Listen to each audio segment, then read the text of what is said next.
So I'm here with Coach GH. How you Going doing on, today? Trey? I'm doing great. All right. So, question number one: Okay. what made you want to be a basketball coach?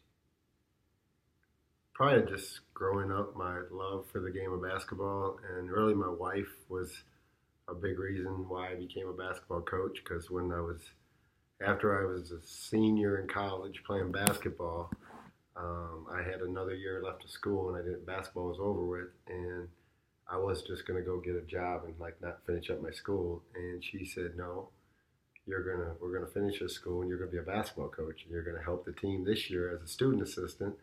And I said, "Well, why?" She said, "Because that's all you know, and that's what you love. So if you love something, that's what you got to pursue." So I ended up from going from there to being a basketball coach. So a lot of it had to do with my wife. Got you. Sounds pretty personal. I So how did you get your career started?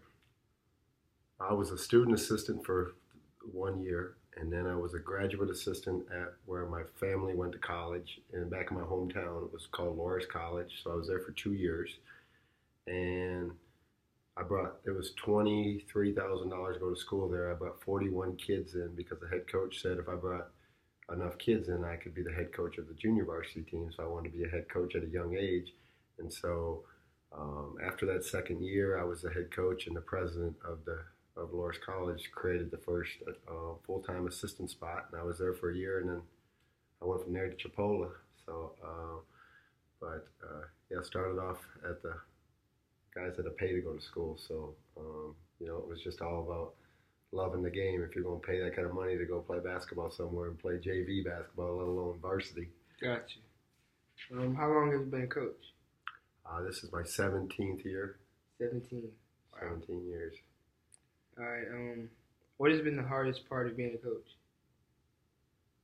The hardest part about being a coach is when you have the passion to win and you've won at every level, and probably controlling your emotions at times when you get frustrated because the players are making the same mistakes over and over again, and it comes across to you like maybe they don't really care about winning, or maybe they're here for everything that comes with the scholarship instead of what the scholarship is all about, and it's to get better and be a winner. So controlling those emotions and frustrations and handling those situations has probably been my biggest challenge. Got you. I think everyone's working on that too. How do you deal with conflicts on and off the court? I mean, every day is a new day, so I don't. You just kind of worry about the things that you can control, and the things that you can control, you focus on. The things that you can't control, you gotta let go. And I just every day I try to wake up as a new day and try to bring a positive, upbeat attitude and approach to my job. And if there's something with the family or something with the player, you just if you can control it, you deal with it and to the best of your ability. Got you. So I asked this question to Coach Wade, and I don't remember his response, but I know it was like lengthy. But is there a specific way you manage egos of your team? I try to promote confidence. I believe in. They once did a special on me at Wichita State because I was always talking about ball confidence to the guys. Ball confidence, like I believe that you need an ego to be great at something, and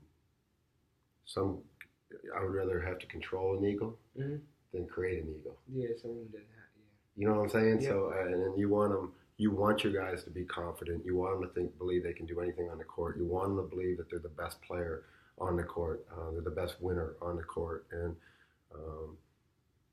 when the players get to that level, you can kind of just sit back and just watch what they're doing. Just be a coach. That's right. Do you worry about expectations outside of your program expectations?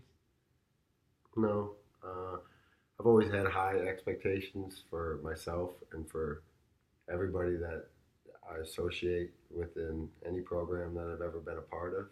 So having high expectations I guess is something that I've had since day one, and I don't ever think we're going to lose. I think every player that we have is better than the other team's player, and I honestly believe that. And so that's I mean, that's the expectations and the approach, but I don't really ever let the expectations or what outside the haters on the outside, want to say about a particular player or one of the teams that you're a part of or somebody on your staff or, whatever the haters want to be, whatever they want to say, they can say, but it doesn't ever affect the expectations. Very good answer. So where do you see where do you see you, or where do you want to see yourself in your career in 5 to 10 years? In the NBA, coaching in the NBA. I want to coach the best players and just get an opportunity to be around and learn and grow from the best in the world. I think if you love, like I love basketball and this is my life, and if the goal is for you is to play at the highest level and win championships at the highest level, well, that's the same goal I have as a coach to find a way to get to that level and coach at that level and why it'd be a dream come true. So this is like a personal question. How do you feel about your livelihood depending on the production of 18 and 22-year-olds?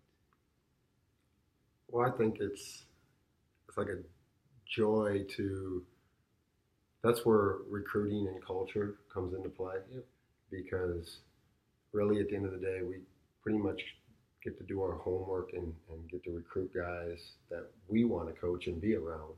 So if you create the right culture and you have the right people that are in your program, then you don't have to worry about the 18 to 22-year-olds controlling what you do because they have a passion for what they're trying to do and what they're trying to build. And that's, to me, it's like having 15 sons that you get to know them, and everyone's a little bit different, but it makes it fun to come to work every day, and especially when you're around good people like our team this year is, to me, is every day is just like a blessing that we get the opportunity to coach young men like you guys. And last year, it was a struggle, but still at the end of the day, you had someone like yourself or Skylar or who were young and you guys wanted to be good. So it was, and we didn't win like we maybe wanted to, but we overachieved in my opinion. I felt like we did too. This is the last question. What do you believe in your heart is the best part about your job?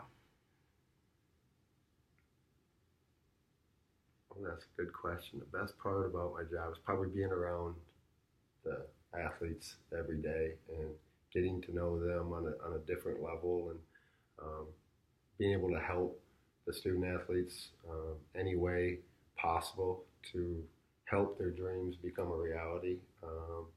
To me, that's the best part. The what's most fun is game day, going out and competing against somebody else or going on the road and getting a road win is, that's the fun part of it. But what I enjoy the most is just being around the student athletes. That was the last question. Thank you for your time. Hey, thank you.